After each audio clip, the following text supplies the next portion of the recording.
मुख्यमंत्री शौचालय बनाएंगे तो बालू की जरूरत होगी। हल करना सवाल किसी के व्यक्तिगत नहीं होते हैं, जयराम महतो की बकौती वाले सवाल नहीं होते हैं। रखते हैं, डंप करते हैं बालू। डंप यार्ड कहीं है जो कि ना है वो लीगल है, लेकिन घाट कहीं इलीगल है। मतलब इसका मतलब हुआ कि आपका बेसन इलीगल है, फिर वह जब चौक बनाते तो लीगल हो जाता है। सवाल आने से पहले सदन भी बाधित हो रहा है। और दूसरा बात, सरकार भी अब देख रहे होंगे कि सवाल का उत्तर नहीं दे पा रहे लोग।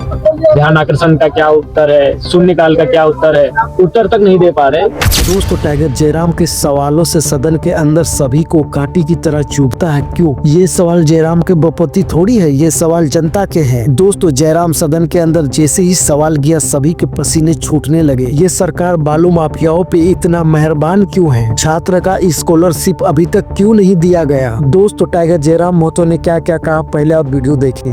नहीं कर सकते। लोकतंत्र की सबसे खूबसूरती सवाल करना। सवाल किसी के व्यक्तिगत नहीं होते हैं, जयराम महतो की बकौती वाले सवाल नहीं होते हैं। वो सवाल जनता के होते हैं, वो सवाल क्षेत्र से आते हैं। उन सवालों को विधायक हस्ताक्षर करते, क्योंकि हम उनके द्वारा चुने गए जनप्रतिनिधि हैं। वो सवाल मेरे नहीं, वो सवाल मेरी जनता के हैं। वो सवाल सदन के पटल पर आते हैं, सदन के पटल पर उन पर बहस होता है और उन पर हल होता है। लेकिन सवाल आने से पहले सदन भी बाधित हो रहा है। और दूसरा बात, सरकार भी अब देख रहे होंगे कि सवाल का उत्तर नहीं दे पा रहे लोग। ध्यान आकर्षण का क्या उत्तर है, शून्यकाल का क्या उत्तर है, उत्तर तक नहीं दे पा रहे। ये मतलब इतना बड़ा चिंता का विषय हम कह सकते हैं कि कितने गंभीर है और कितनी संजीदगी के साथ सरकार काम कर रही है, आप सोच सकते हैं। तो विपक्ष के तौर पर जयराम जी जो आज मुद्दा जो उठा, चाहे वो धान क्रय हो, बालू का हो, कोयला खनन का हो, छात्रवृत्ति का हो, तमाम मुद्दों पर सरकार को क्या कहें? छात्रवृत्ति का जहाँ तक प्रश्न है, छात्रवृत्ति दोनों सरकारों की है। केंद्र का भी अंश होता है, राज्य का भी अंश होता है।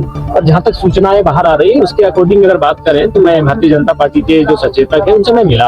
आप लोग तो राज्य सरकार को छात्रवृत्ति के मामले पर घेर रहे हैं, अच्छी बात है, मैं आपका समर्थन करता हूँ, लेकिन इसमें आपका भी अंश है, केंद्र का अंश है। तो केंद्र के अंश पर आपकी क्या राय है? तो उनका कहना है कि केंद्र अंश भेजा गया था, जो केंद्र का हिस्सा होता है वो भेजा गया था, लेकिन आप उसे तभी छात्रों के बीच डिस्ट्रीब्यूट करेंगे जब राज्य का भी अंश हो। ऐसा नहीं कि दिल्ली की सरकार ने आपको 100 रुपए दे दिया और आप छात्रों को बांट दिए, ये नियम नहीं है। राज्य की सरकार के 50 रुपया है तो वो 100 और आपको 50 मिला के बांटना होगा। तो राज्य सरकार अपना जो शेयर होता है वो उसमें एड नहीं कर पाई, तो इसलिए केंद्र ने अपना पैसा सोने वापस खींच लिया है। और दूसरा बात, यूटिलिटी सर्टिफिकेट जो होता है वो राज्य सरकार ठीक से उनको नहीं प्रोवाइड कर पा रही है। ये तो हो गया छात्रवृत्ति का मामला। दूसरा है बालू में एक बड़ा ही मजाकिया विषय आपके सामने आएगा जब आप जाएंगे क्षेत्र में।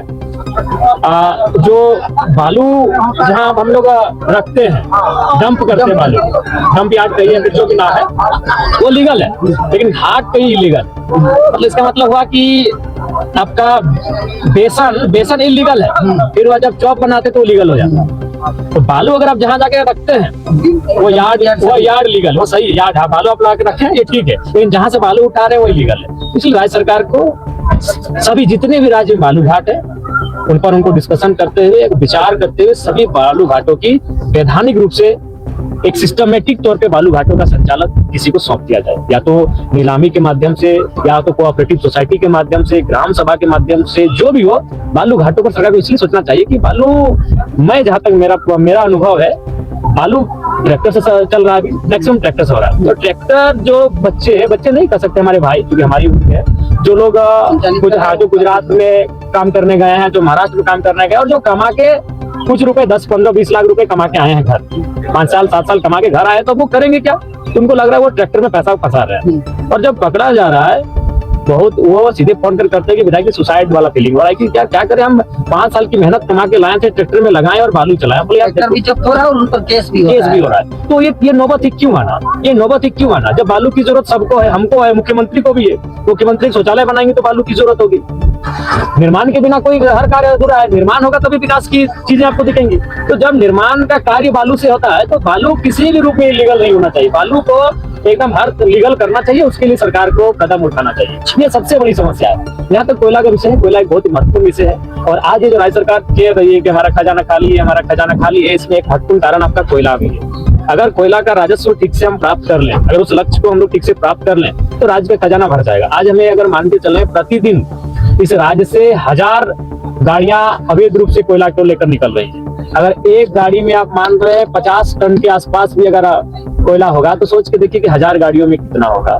तो इसलिए मेरा मानना है कि जो कोयला का विषय है वो एक गंभीर विषय है। कोयला के साथ तमाम खनिज, चूंकि हमारा राज्य खनिज से परिपूर्ण राज्य है, उन विषयों पर सरकार को गंभीरता दिखानी चाहिए। अगर आप टाइगर जयराम महतो को सपोर्ट करते हो तो एक प्यारा सा कमेंट करो और साथ ही वीडियो को लाइक और चैनल को सब्सक्राइब करें।